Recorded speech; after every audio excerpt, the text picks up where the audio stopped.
quand les émotions sont exprimées, parce que les tissus évacuent les tensions, donc c'est l'expression, le contraire d'imprimer, d'impression.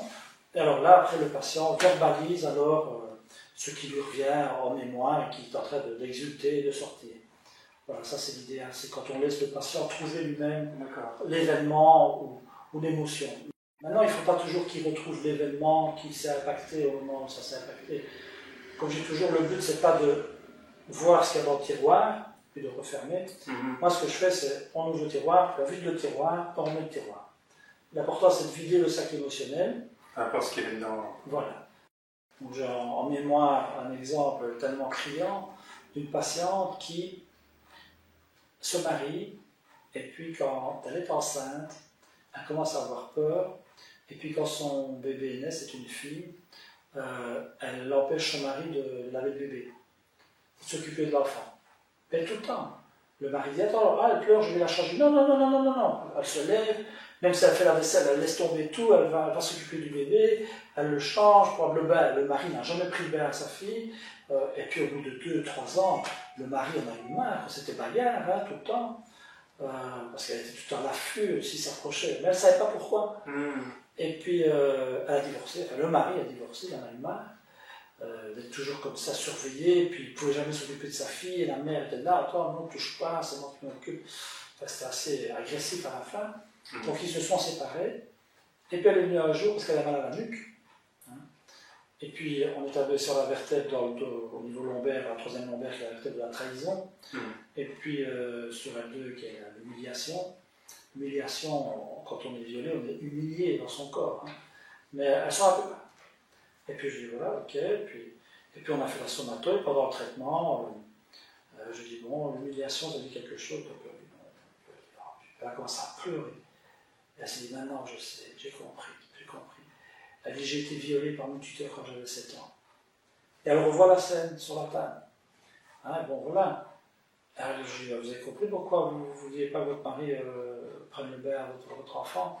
Elle dit, non, j'ai compris, le pauvre, il n'en peut rien, et je l'ai maltraité, quoi.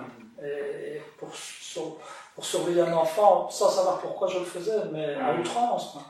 Et finalement, bon, elle a pleuré, et puis, bon, elle avait divorcé, elle a récupéré son mari, ça je vous avoue, je ne sais pas si elle l'a fait. Mais par contre, bon, ce qui est sorti du tiroir, elle l'a un peu déballé, et là je lui ai conseillé d'aller voir un psy pour un peu regérer tout ça correctement et se reconstruire, parce que c'est quand même un fameux choc de prendre conscience de ça et de se dire, j'ai gâché ma vie, mon mariage, à cause de ce tuteur qui m'a violé quand j'avais 7 ans, j'en peux rien, mais à cause de ça, moi j'ai transposé tout ça dans mon futur, dans ma vie, et j'ai démoli ma vie de couple à cause de ça, sans le savoir.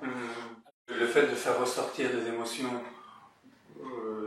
plutôt violentes quand on fait exprimer le corps, après il faut savoir les gérer aussi. C'est ça. Parfois, ça se fait tout seul, parce que c'est des émotions même, parfois.